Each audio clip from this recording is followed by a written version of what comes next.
Welcome back to Takeout. Welcome to the Conversation Corner. Something big is happening. That was the title of an essay that has exploded on social media. It was written by a CEO of an AI company. His name is Matt Schumer. And he likens this current moment to February 2020, right before the start of COVID. Now, COVID and AI are not the same. But what he says is artificial intelligence is now unrecognizable. This is a quote from what existed even 6 months ago. And he urges everyone to prepare for its advancement, going on to write, quote, given what the latest models can do, the capability for massive disruption could be here by the end of this year. And that's the connection with COVID, just massive disruptions that people don't necessarily see coming. Nate Soares joins me now. He's coming to us from his hotel room at the Munich Security Conference, staying up late with us, and I appreciate that. He co-wrote, you might remember this because he was on the program before, a book called If Anyone Builds It, Everyone Dies, Why Superhuman AI Would Kill Us All. Nate, do you accept and agree with the central premise in Matt's essay? Something big is definitely happening. You know, it's not entirely clear that it'll all come to a head inside of 6 months, but it's not entirely clear it won't. We don't really know how fast this technology is going to move, and it's been moving fast recently.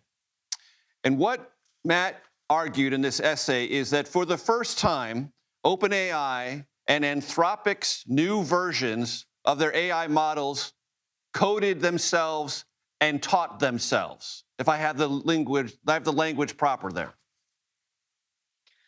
Yeah, they helped in the creation of the next generation. And, you know, right now they only helped a little. But if the AIs can start building quite a lot of the next generation of AIs, you're looking at the possibility of a feedback loop where one AI builds a smarter AI that builds a smarter AI. That could make things go very fast, much faster than people have any ability to handle. And this essay goes on to say that if you work in law, finance, medicine, accounting, consulting, writing, design, customer service, your job is more threatened than you currently realize.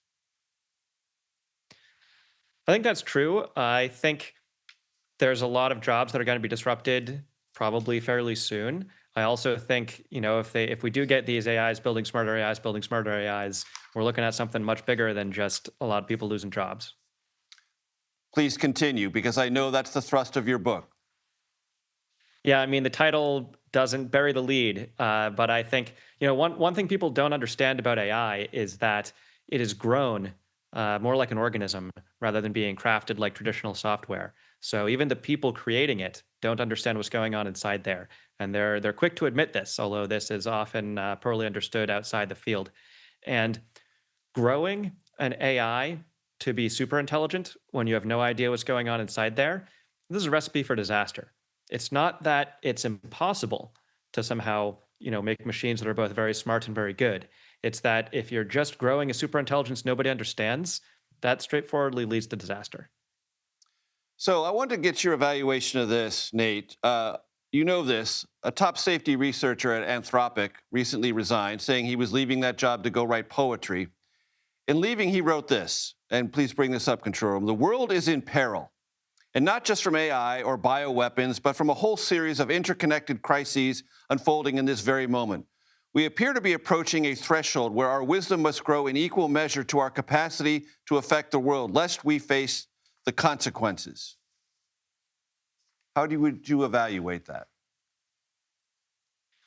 You know, there's a joke in Silicon Valley that when people leave a normal company, they say, "Oh, you know, I've had fun here. I'm now moving on to the next adventure." And when people leave an AI company, they say, you know, "Oh, I've stared into the abyss and like hug your family close. You know, I'm going to go write poetry, and we've got a lot of problems to face."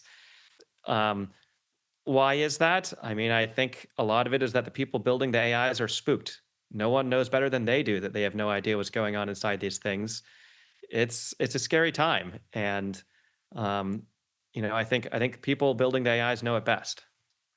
And you are correct, Nate, when you said the title of your book does not bury the lead. But we talked about this, and I want you to underscore it in this conversation. We are not, individually or as a society, powerless.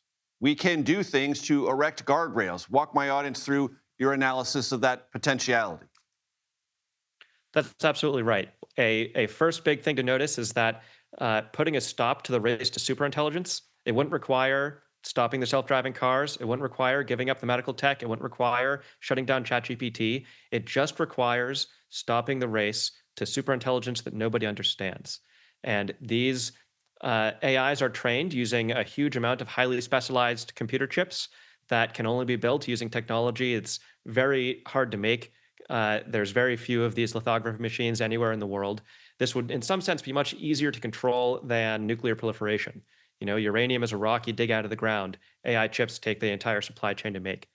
And the other big thing to notice about why we have a real shot here is most of the world leaders have not understood how dangerous this is.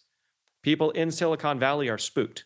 The people leaving these jobs have stared into the void. They're spooked. People in DC, they still sort of think that AI is just, you know, something that's going to automate art and make it harder to do education, which are real issues, but they're not spooked. They're not seeing this huge danger. And I think it would be very foolish to give up on stopping it before our leaders have even noticed the problem. You're at the Munich Security Conference, I'm sure, for a reason. What is the tenor and tone of the conversation, if there's any there, in this space? You know, they invited me to give some remarks, which is progress. I think they still aren't quite grappling with the possibility of AIs that are much smarter than any human. Or at least they're not grappling out loud. But there have been a few people at this conference who have noticed me and recognized me and confided in me that they like the book and that they're worried themselves.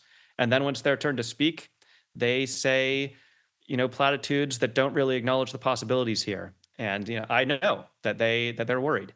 So it's good they invited me. It's, you know, there's at least one person here talking about these issues, and I think the tides are maybe starting to change.